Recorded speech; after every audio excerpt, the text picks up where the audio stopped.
What is going on, everybody? Welcome back to Phones and Drones. So, been a yucky day out, been a pretty rough weekend here in Jax, but we got some time to go out and about, and we got some feedback on this baby right here, that OnePlus watch. This is going to be our 48-hour review, and I honestly think in this small amount of time frame, shockingly due to the limitations of this watch, we got a good idea of exactly what all those prior reviewers were talking about and some real-world case data from it. Definitely some pros and cons. One is going to outweigh the other. Let's go ahead and jump right into it. All right, so let's just go ahead and jump right into the limitations. And they start as soon as you turn it on. So as you saw, there was no always on display. The max amount of time you can actually have for this display to stay active is 8 minutes. It's not bad. The instant wrist gesture movement when you flip your wrist to turn on does work pretty well. I had a couple of misses, but nothing substantial at all.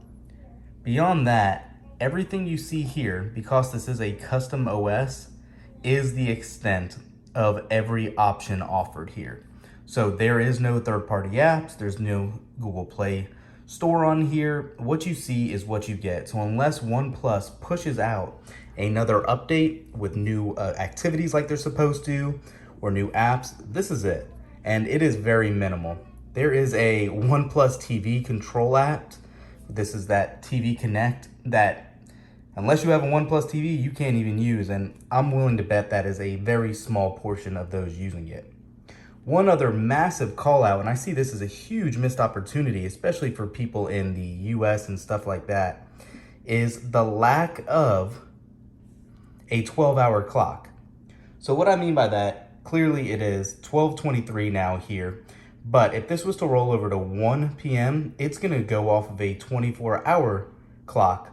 So any digital watch face that you list is going to be in 24-hour format. So 1 p.m. is 13, 2 is 1400 hours, etc.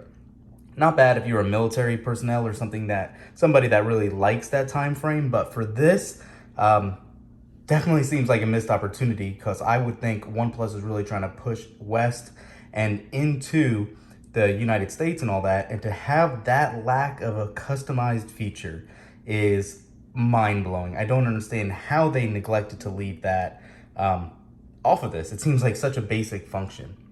Now, kind of like what you just saw, that notification that popped up, there is no way to simply just swipe it off. You actually have to click into it and then swipe it away. It gets very annoying having to double click to do a simple gesture. Aside from that, I do want to go ahead and give a plus to this, and that is that battery life that's being praised across every reviewer right now. You can see we have never charged this. It has been off the charger in use for 2 days now and still has that 75% battery.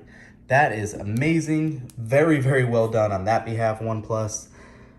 But that's where another positive ends. This heart rate sensor and a blood oxygen level reader, I don't think is very precise.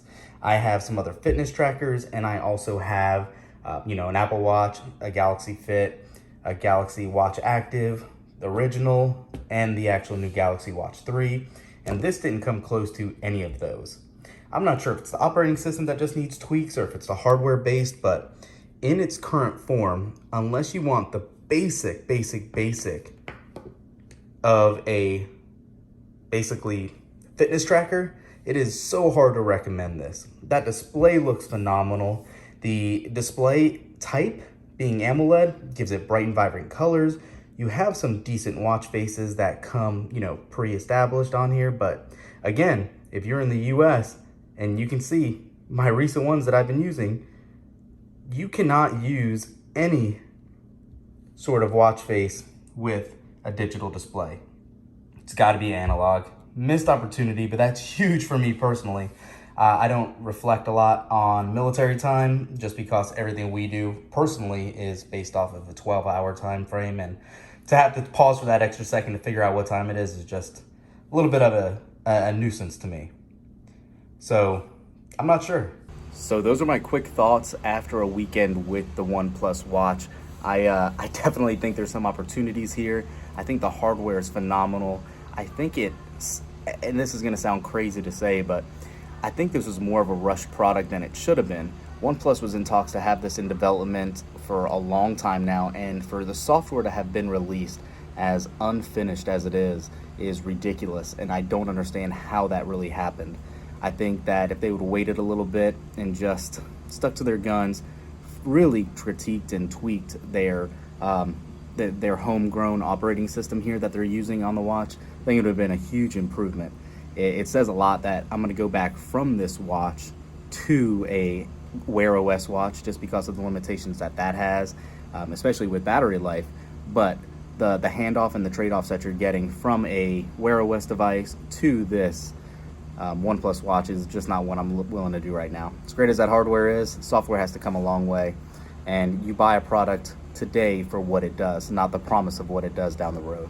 So thanks for watching, guys. Let me know in the comments down below, is this something you're going to pick up? OnePlus sold out of them still. They blew through their initial inventory in the first like 15 minutes it was offered, but let me know if it comes up available again. Are you going to purchase one? I'll throw up a link in the description as well if you decide to, but let us know. Thanks for watching, guys. We'll catch you in the next one. Peace.